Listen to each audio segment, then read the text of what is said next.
earlier and done most of it. Okay, it's one of those hard dafim. It goes fast. We're on the bottom of Tesvavam Beis. Bamine Shmuel Merav, about 8 lines up from the bottom. So we're continuing. Today we have some really strange scenarios. But the daf starts right off with one. But I kept thinking about Avi Khan's line last night. Like, there's no, what'd you say? There's no, by crooks, what was it back then? There's no honor amongst thieves. Anymore, you're saying? Right. Right, but back then they did. From these Gemaras, it's clear that they I don't know, they trusted each other. I have no idea what was going on back then. But okay, we'll see how that goes. But again, we're talking about a guy who rips off a field, or he sells somebody to Brooklyn Bridge, whatever. He's selling fields that don't belong to him. Right? So, what is it? So Shmuel had a shayla from Rav. So again, we're talking about a guy stole a field and sold it to somebody. Then the crook went, right? He went and he bought it from the real owner. So basically, he sold the Brooklyn Bridge to a guy, and then he goes to the owner of Brooklyn Bridge after he sold it to the guy and says, "Can I buy the Brooklyn Bridge off of you?" Right? Now the question is, this is a scam. And now he wants to go take it away from the guy he sold it to, because he says, "Hey, you bought stolen property," even though it went full circle, and he ends up being the player in all these cases. All right? Maybe I shouldn't say this, but if you wonder where from people sometimes get the brains to make these type of scams, right? You gotta really have a brain to understand these scams. But anyway, so Chazar Allah, because they start learning Bava Metzia in 5th grade. Could be, but that's maybe why they only do the second parak, not the first parak. Bernie Madoff learned this in Cheder. I wonder.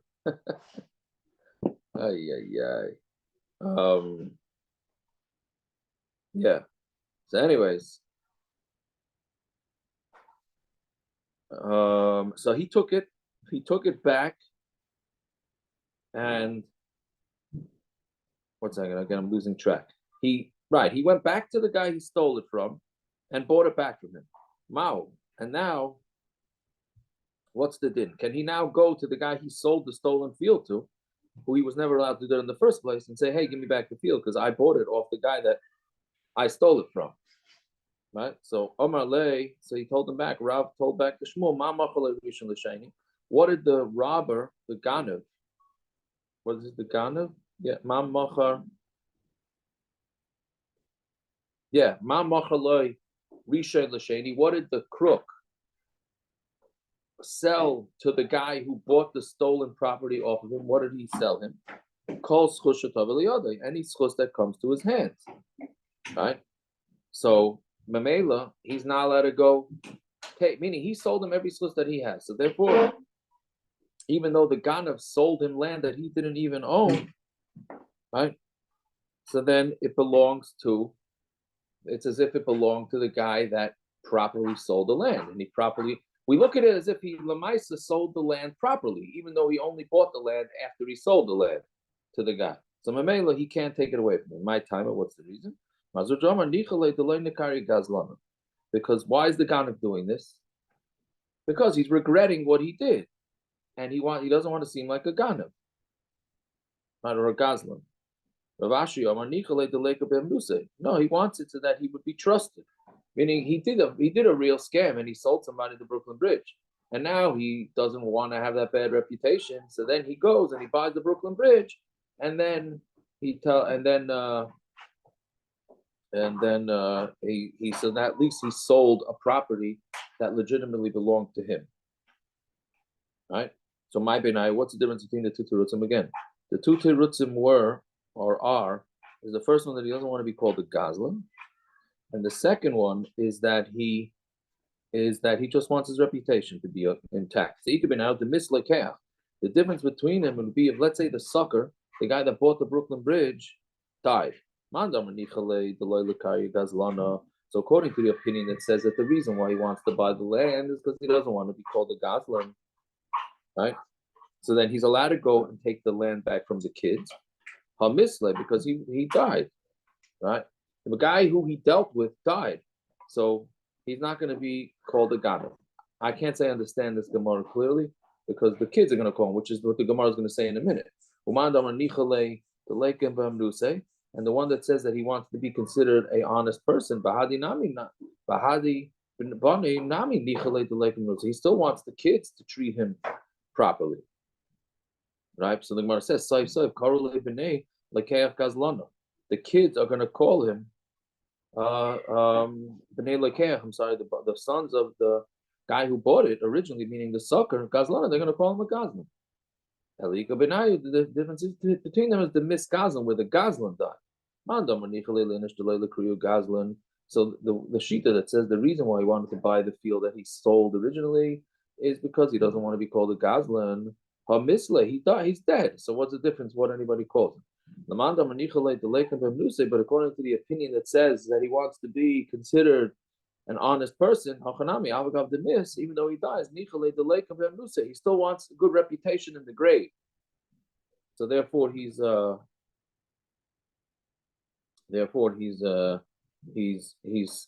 wants the kids to be happy. So when it says karu b'nei gazlana, the children they're gonna call him kids. They're gonna call his children the kids of a ganav.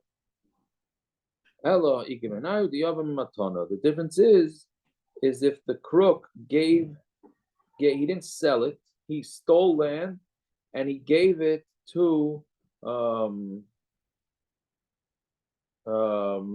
he gave it as a present. So then there's no reputation there. The one that says that he wants to keep his reputation, he wants to be trusted. He wants to be trusted, so he doesn't want to give away a present to somebody, and then they find out that, that present the guy gave you, stole it. They stole it, yeah. So, but mandam nichale delay nikru gazlana, but the one that says that he's doing because he doesn't want to be called gazlan. What did I steal from you? I didn't steal anything from you. So Mamela, he was just a volunteer. Fine. Okay, now, so that's the first set where the guy bought back the land that he stole and sold, and we're saying basically he cannot take it back from the guy that he suckered. But now, the Gemara says, Pshita, and to me, I had such a hard time with this Gemara. I mean, not that I had an easy time with the other Gemaras, because it seems like I didn't have any idea where the Gemara was going with this, because it doesn't say, and Rashi doesn't say either.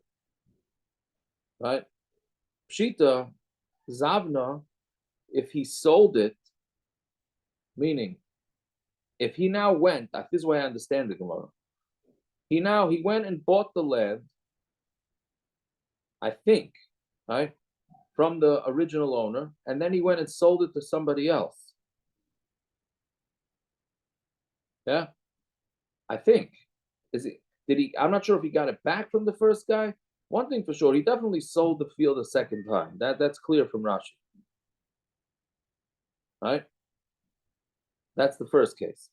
Right? If he sold it, Arta, he gave it as a Yerusha, Matana, or he gave it a Matana.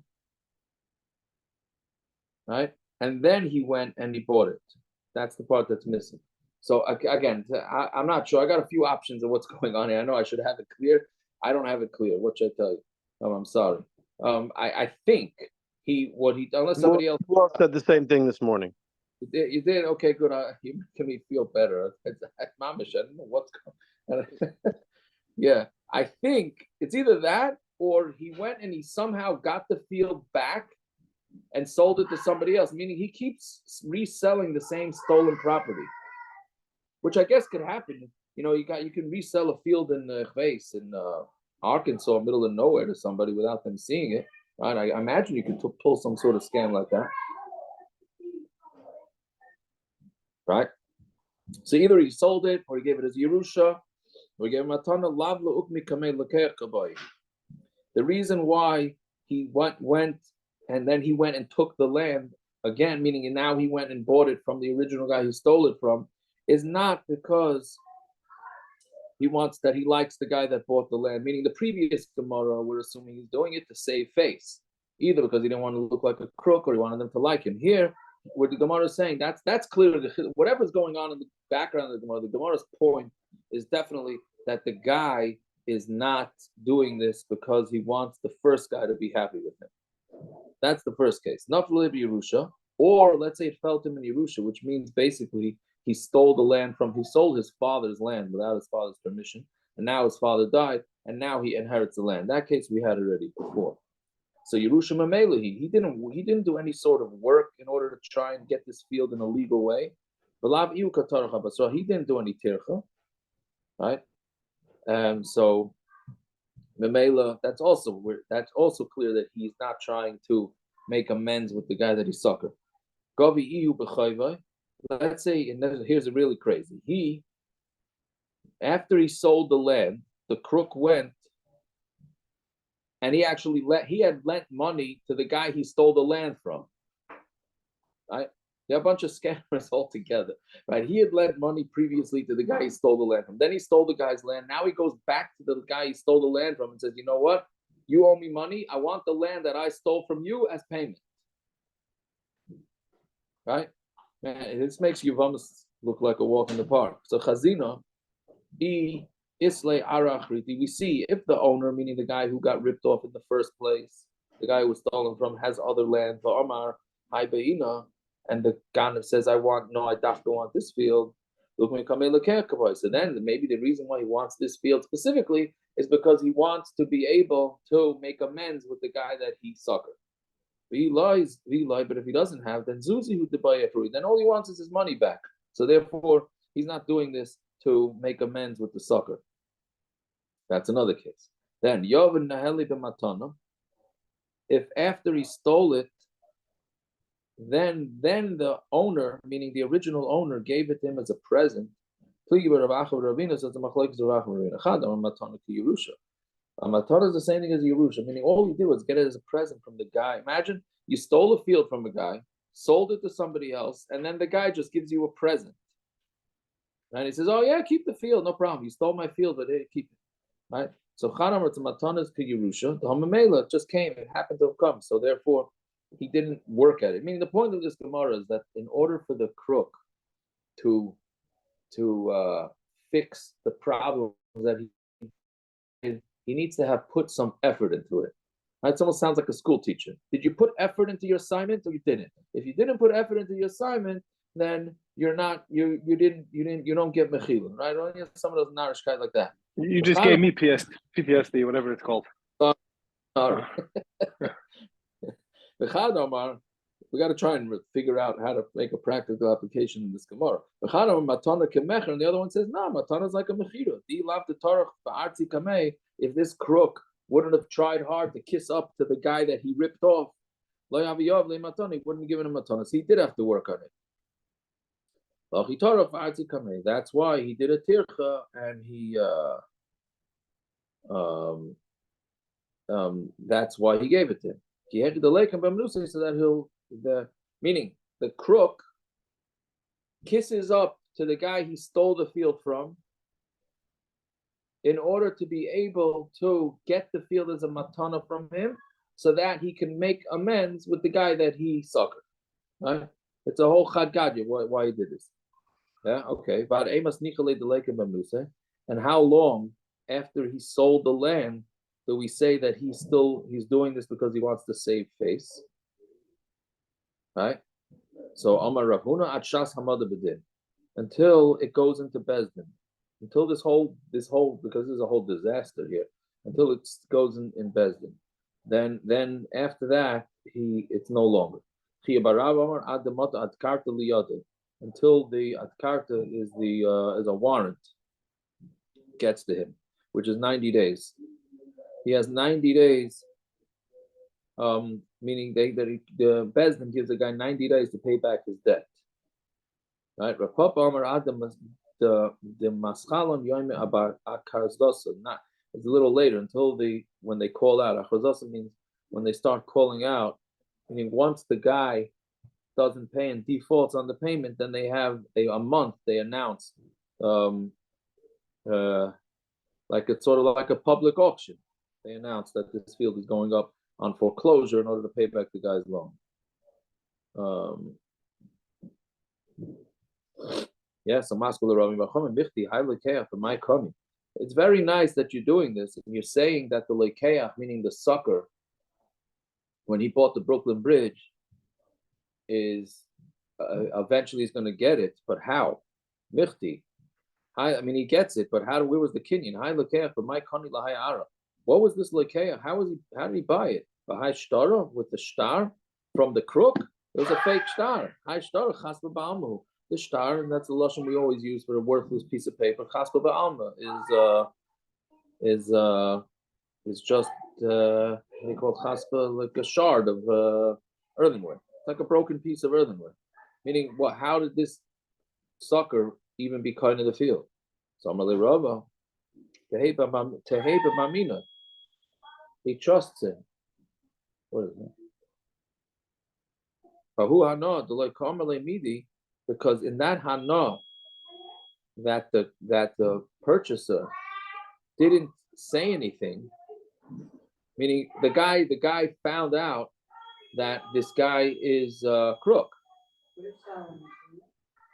right? But he didn't say anything. So with this type of hana, because and he still has faith in the robber, he leans on him. Therefore, with that tircha, he's going to try and take care of the guy. Meaning, even though he sold him the Brooklyn Bridge, but since the guy had faith in him, he says, "I'm going to carry it all the way. I'm going to try to get it to you." So Gomer Makali, that's why he's maked. So Masav Rav Sheishes had a kash on this. The guy says, "What I inherit from my father, I'm selling to you." What I'm going to catch in my traps is sold to you. He didn't say anything, right? Because this is not, it's Davar Shalom Alayim. Too bad Akiva's not on. This is his favorite subject. Right? Davar Shalom Alayim. Right? So, again, he's selling things that he's going to inherit, or he's Rachman, we're a little bit more than halfway down. About 15 lines up from the bottom. What? I hope you're not referring to his shidduchim. Yeah. Yeah. So, anyways, he says, so Rav Sheshes is saying if a guy sells a future inheritance or what he traps in the future, he didn't say anything. But Mashiirus min Abba Hayayim, but I'm going to sell you my inheritance that's going to come today, Mashatalam Tzudasi Hayayim Dvarim Kayamin, which is different, right? Meaning it's a different din. Right? It's a different din. Because meaning if it's for that day, he can sell him davar shalav alayim. But if it's past that day, he can't. We'll see in the Gemara Vaita why. So Amar Ravi Bachama, Gavra v'Hatiyufta. This was a Gavra, and this is his kasha. Meaning, what's the kasha? We just said that the guy, the sucker, has faith in the crook, so therefore eventually he knows he's going to acquire the land. But we see here that you can't acquire anything that's in the future. So Marava Gavra Kachazina, Rabba says, I see a big man, but Tiyufta Loika, I don't see a big kasha. Why? It's not because the two cases are not comparable. Hafa Samchadaiti. By Rav, the guy is being Samech his das, meaning the purchaser, the sucker, is being Samech his das. But Hacha Loy Samchadaiti. Here he's not Samech his das, that the guy's going to Yashin. And imagine a guy comes over and he says, if I Yashin this field, I'm going to sell it to you. And the guy says, you're going to yash in this field. How do I know if you're yashing? Why would you? Nobody would believe that. And a guy comes, all the fish that I'm going to catch today, I'm going to sell to you. Yeah, okay. When you catch the fish, well, today actually works, but anything after that doesn't work. So he's saying one place he's samech his das, one place he's not. Here he's samech his das, the azal tarach u'maisive, because he thinks that the crook will go and bring it to him. That he shouldn't be called a gazlan. Here he's not samech. What does that mean?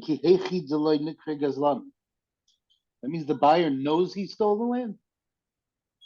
What? What does it mean? What? The words ki hechi delay nikraya gazlan. Hold on a second.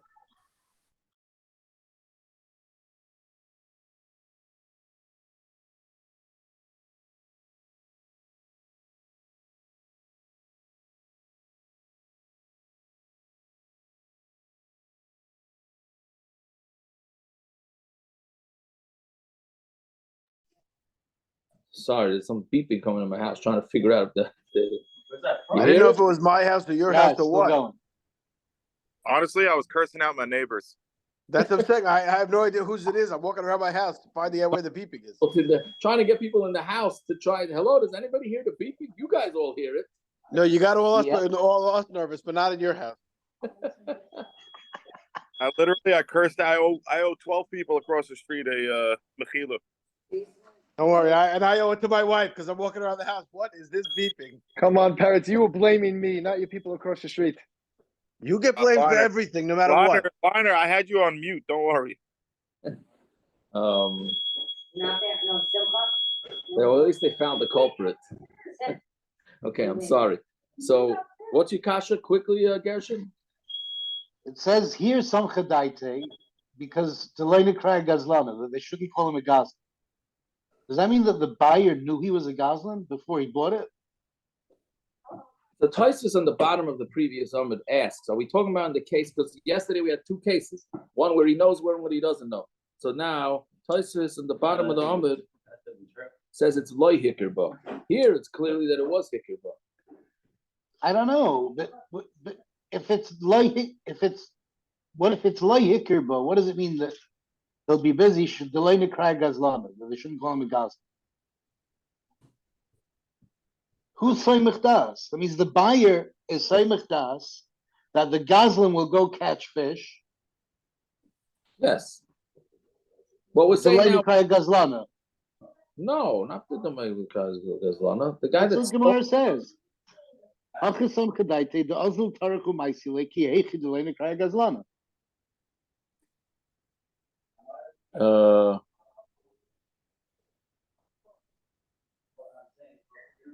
What's saying? Which case is that talking about? The case of today, No. Hayoim. No, that's coming up. This is talking about the case with the field, with the Brooklyn Bridge, I think.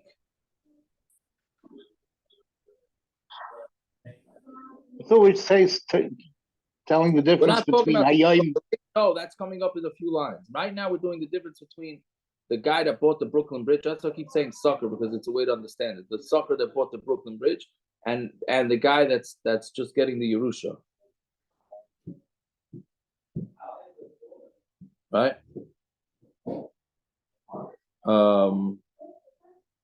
Yeah, that's so here is not Samich as that the guy's gonna actually yashin his father. They sent it in front of Rav Zavavda. He said, this doesn't even need to go into yeshiva. Now, there's two pshat in what this means. He's saying this is such a simple question, it doesn't even need to go into the yeshiva. Or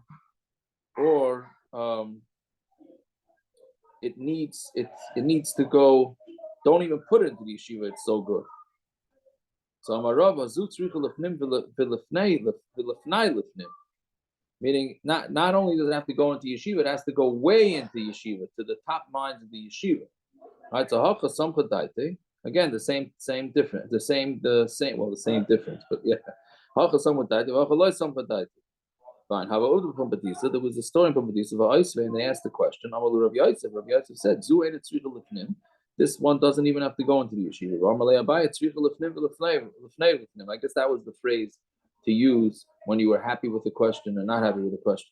There's a difference. One place he's saying, fine. What's the difference between the Resha and the Seifa? Meaning, how come when the guy says, I'm going to yarshin today, or I'm going to catch today, he's yotza? I mean, not yotza, it works. And when he says past today, it doesn't work. So I'm going to Yochanan Seifa, Mashi'iras Me'aba Hayoim, what he yashins from his father today, Mishum covered of it. It's because of the cover of his father. Because he's going to need the money to bury his father. So we're assuming he's really going to sell. Again, the guy comes to his friend and says, my father's dying today. I'm going to, whatever my Yerusha is, I'm going to sell to you. Now we'll have money to pay for his father's funeral. Okay, so then that could work. Right? And Mashatala Mitzudase Ayoim Antomid Beis, Mishum Kidei Chayim, because he knows that the guy has to eat. So he's going to catch some fish. He's going to sell me the fish. The guy is Saimach his das. Right? But anything more than a day, that's not, he may not need it for his life, which we said yesterday. The Mishnah is Peah. This whole concept of putting away for rainy day savings and all that is not really a Yiddish concept. Meaning you have for today, what you have for today is good, and then after that you have betachon. Right? So therefore, anything after today, the guy's not going to have betachon. That not betachon in Hashem, but he's not going to have faith in this guy that he's really going to sell it to. But the guy tells his friend, a new din now. The field that I'm going to buy. When I buy this field, we know this happened 1,000 times, right? This caused many machlokes. A guy says, yeah, I'm going to go to the store. When I buy it, I'm buying it for you, and it's going to be yours. And me'achshav it's going to be. So kana, we'd say that he is kana. Rav makes sense beside the stam, where he just tells him, I'm going to buy a field and give it to you. Avo besad zu, but if he says a specific field, loy, then it doesn't apply. Why? Because because the guy thinks in his head, who says he's going to give him this field? Meaning, when you go to a guy and say, I'm going to an auction to buy real estate and I'm going to buy you a field, so a guy actually has faith that he's going to buy some form of field. But if he says, I'm buying this specific field, so the guy doesn't have such faith in that. Because how do you know? He doesn't really know that whether the guy is going to he doesn't know if he's going to really even get a hold of that specific field. Well, like him, right? So that's the lashon of a shvua. Amar Rav afilu b'sadazu. He says Rav said it even b'sadazu. Mechti Rav kaman amar l'shmaitzer. Who is Rav going? Like a Rameir. Damar adam makam davar shalom b'loylam. He's going. Rav is going with Rameir, who holds that a person can give over something that's not yet in this world. The guy says, marry me, you'll marry me after you become a giyaris, or after I become a ger, or after you become a giyaris, or an Evet says, after I become free, or after you become free, or after your husband dies, or after you get chalitza, or after your sister dies, because a man can marry his wife's sister after his wife dies. So this is this whole kedushin. Ain't a mekudeshes. According to the Tanakama, she's not married. Rameir says she is married because davar shalom, even though it's a davar shalom because it hasn't happened yet. They're not right now. They're not looked to each other. But since he's saying that we're going to get married when we become mutter, so Rameir holds you could do that because Rameir holds davar shalom is good. A woman is like saying this specific field. And Rameir says Mekudeshes, so therefore Rav is going to go like Rameir, and therefore we're going to say that Davar Shlevelam works. So Amar Shmuel. Now we're back to Hashavas Avedi. Amar Shmuel. Hamaitzi shtar hakna b'shuk. If somebody finds a shtar hakna in the shuk, so we said a shtar hakna, we don't understand why anybody would ever write a shtar hakna. But a shtar hakna is basically an IOU. It says that my fields are going to be indebted to you, regardless of whether I take a loan or not. So you find it on the floor, you could really cost somebody some money if you give it back to the lender. So yachziru l'baylam. Shmuel said you give it back to the owners. Because of because if you say that he wrote it to lend, but he didn't actually lend, hashib and nafshi doesn't make a difference because the guy either way in the shtar said it's going to have a lien on it. And if you say that we're afraid that maybe he already paid it back, we're not concerned that if a shtar fell on the street, that the guy already paid it back. If he paid it, he should have torn it up. He didn't tear it up, must be he didn't pay the loan, right? Anybody who gets back a receipt that he paid up the loan is stupid if he doesn't tear up that receipt. I mean, not the receipt, the actual IOU. Abba min Safri Daini de Shmuel. My father was a cipher by Shmuel's Bezdin. I don't know what this has to do with The Gemara, but he said I was 6 or 7 years old. The Dachran, and I remember that Machrazi Ba'amri, they would call out and it would say, Hani Shtari Hakna Yasef, any Shtar Hakna that's found in the street, Nadrinu Lamarai, you give it back to the owners. So Amarav Avram, Af Anan, Tanina, we also learned this, Kol Maisa Bezdin, anything that's a Maisa Bezdin, Hareza, meaning if it's something that comes out of a Bezdin, and now it's lost, and as if you find it in the street, Hareza Yachser, you give it back. Alma Lechashin Leperoin, therefore we're not Chashish for a payment. So Amar meaning that the guy already paid. So you can't say that the Mishnah that talks about Maisa Bezdin is talking about standard shtaris. It's talking about shtaris or chaltosa about karasa is it's a foreclosure and warrants to foreclose whatever the documents that are going to say that this guy is going to lose his property. The la b'nei piroin, those are not b'nei piroin. I mean, those you definitely give it back to the malva. I mean, it's not an IOU. These shtaris that Mishnah is talking about are not IOUs. They're shtaris that say this guy's field is going to be foreclosed. And do you not use these shtaris from Bezdin to pay back? Shuma, I'm sorry. Shuma hadar Shuma means once Bezdin evaluates how much a field is worth, and then it's going to be foreclosed on. This guy still has 12 months to return it. I'm from an Ardo, and I hold the Shuma hadar. That Shuma goes back forever. So you see that a guy can collect based on these shtaris from Bezdin. We say that the reason where Shtar Hakna goes back is because he caused the loss to himself. To be into the pare, right when he paid, he bought the Makar the Shtar. He should have torn up his Shtar. He should have written another Shtar on top of that says that he got back the land. The Medina because now the Gemara is saying, now what's a pshat? That Medin, our land should not go back. Meaning once a guy lost his land and was foreclosed, he should not have an opportunity to take it back. Since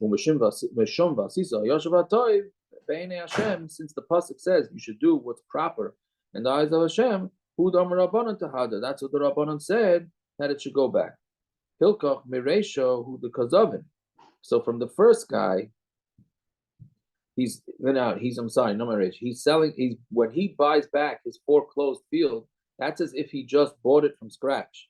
So he bought a shtar zvini, so he should have written a shtar zvini. But by a shtar chayiv, which is an IOU, my equal what are you going to say? Him, he said the pare, if he paid it, he boile the makari the shtar. He should have torn up his shtar.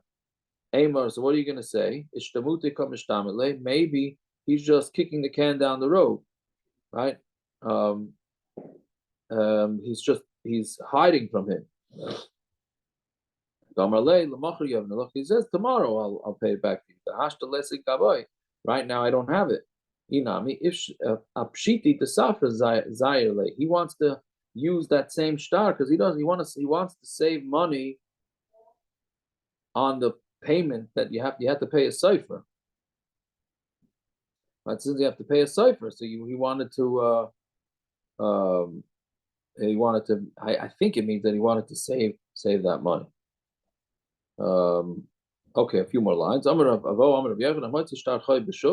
you find an IOU in the shuk, by handpick, even if it's a handpick in it, but it's just a handpick, it means that it's certified. The Bailam still don't give it back to the lender. Let me buy it for the light cost of by handpick. Goes without saying, well, you didn't write a handpick, the equal name of cost of little vice where you could say that the guy just wrote the shtar for a loan but didn't actually lend. But even if it has a certification from Bezdin, still don't give it back. Mind you, right? Mind you, the Makuyim, right? What does it mean? It's Makuyim that it was. How do you say Makuyim? It was certified, right? Lo Yachser, he still shouldn't give back the Chashina Leperoin that we're chayshid that it was paid back. So basically saying a shtar chayiv we're chayshid that it paid back, so don't give it to the lender. But we just said that all Maisa Bezdin you give back. So this is a Maisa Bezdin because it had a handpick. Right, I had certification. Amalei Yirmi Abri, my son Yirmi, Loi Kol Maisa Bezdin Shavim. Not all Maisa Bezdin is the same. Here we're talking about, the Mishnah is talking about where the guy has a chazaka that he's a liar. He's a kafir. So Mamela, since he's a liar, then we give it back. But if it's Tama Yid, then we're not going to give it back. So Marava, Mishum Dehosa Kafir Chada Zimna Sulay Parakla, which is a very interesting question. Because a guy lies once, he'll never pay back a loan, a debt anymore. Meaning a guy one time got caught lying. So that's it. His credit rating is shot forever. So I'm not sure which way to go with that question. Right? Also, Huchse Kafrin, how is that once? Is this a raya that at least a minik toiv one time is a nether? Yeah. I don't know. It's Jacob, what about a guy who does tshuva? What that whole thing? right. That's the whole thing. Right? Yeah. So I don't know. You always do tshuva. Everybody does tshuva. He keeps on doing tshuva. He lies and does tshuva. Lies again and does tshuva. And tshuva, and he does the tshuva to do over and over again. He keeps lying, lying, and lying. Yeah. True. It's true. I don't know how to. Yeah. The Elo Amarava. So Rav said the Masnisim B'Shtar Chaltov at Karta. The Mishnah is talking about foreclosures and warrants, whatever that, like we said before, because the Reb Zera. It's all Reb Zera. That we're never chayshed that those shtaras were ever paid back. Right? But shtar chay, then if they have a handpick, then you can give it back to. I'm sorry, that you cannot give it back if he says that they were paid. Right? So again, you have to know what type of shtaras that you're dealing with. Okay, stop over there. I'll tell him. Okay.